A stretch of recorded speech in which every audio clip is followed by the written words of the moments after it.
Hey, good evening. 17 minutes after 8 o'clock. You're still with Cocoy sa IFM 94.3. So if you want to join the fun tonight, text me. Say hi to your friends. If you want to request, just text me sa 0912-718-7011. So little kids, are you ready? So ma-witty story na tayo. I want you to settle down. Oh, please settle down, little kids. Ready? Very good para sa witty story. And after the witty story, if you want to react, if you want to share your comments or reaction or insights, please send it to 0912-718-7011. I want you to be honest with your comments and the reactions sa witty story tonight. Okay, kids? Let's do this. Already. So once upon a time, a man. So this man came to an elderly master or wise man. Okay, and this man complained about his problems. About problems and sufferings. Problems and sufferings in life. So the old master listened to the man. So he listened to the man carefully. And while listening to him, he handed him a handful of salt. He handed him a handful of salt, and then the man was confused.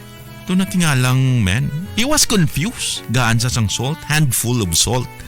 And then the man wondered, if this is a magical salt. So nagthink sa. The man wondered if this magical salt would wash away all the pain and suffering in his life. So muna paminsaron niya. So the master then instructed the man to put a handful of salt in a glass of water and drink it. Imno niya. So he was instructed by the master to put a handful of salt in a glass of water and drink it. So the man did as the master instructed. And the master asked him, so how does it taste? So he was asked by the master, how does it taste? So daw ka curious man ng master to listen to his answer. So ano mahambal sang man? Siling niya, disgusting. Not good at all. Pweh! Oh, said the man, and then he spat the salty water. Tupla, no? Oh. So the master, of course the master, nagutuyotoy kadlaw. So this master, kadlaw siya. The master laughed at the man's reaction. And he then asked the young man, young man, come here, said the master.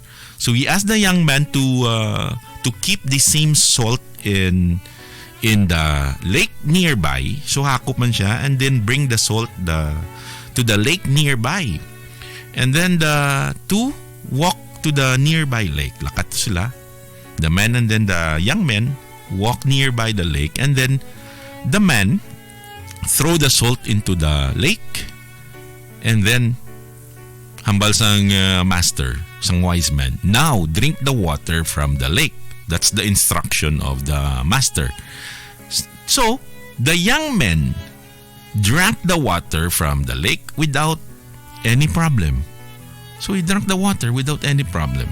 So, gipamangkot siya, how does it feel? So, asked the master, how does it feel? So, the man was thirsty and thoroughly enjoyed the cool water of the lake. Doon ko namit kinsang inom niya sa tubig. Niya hambal sang men. Niya, it's perfect. I can't taste any salt. So the young man replied, hindi ko gid malipatan o hindi ko gid masaburan ang salt. That's what he said. So the master then sat next to the troubled man. Nagpungko to the troubled man next to him. Took his hand. And the master took his hands. Excuse me. So the master took his hands and said, ambalan siya nga, the pain in life is like pure salt. So it remains the same. But the amount we taste or our suffering depends on the container we put it into. So, when you are in pain, hambal sang master.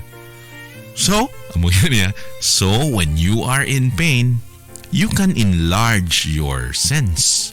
So make your heart bigger with compassion and empathy. Hambalan siya din sang master, stop being like a glass and try being like a lake. Then the troubles in your life will not cause you much suffering. That's the end of the story. Wow. Alright, so if you like the story tonight, I want you to react. Send me your reaction to text line 0912-718-7011. So if you like the story, Wow. please send me your reaction, comment, and I want you to be honest with your comments or with your learnings or insights with regard to our story tonight. Alright, it is now 8:23. Good evening.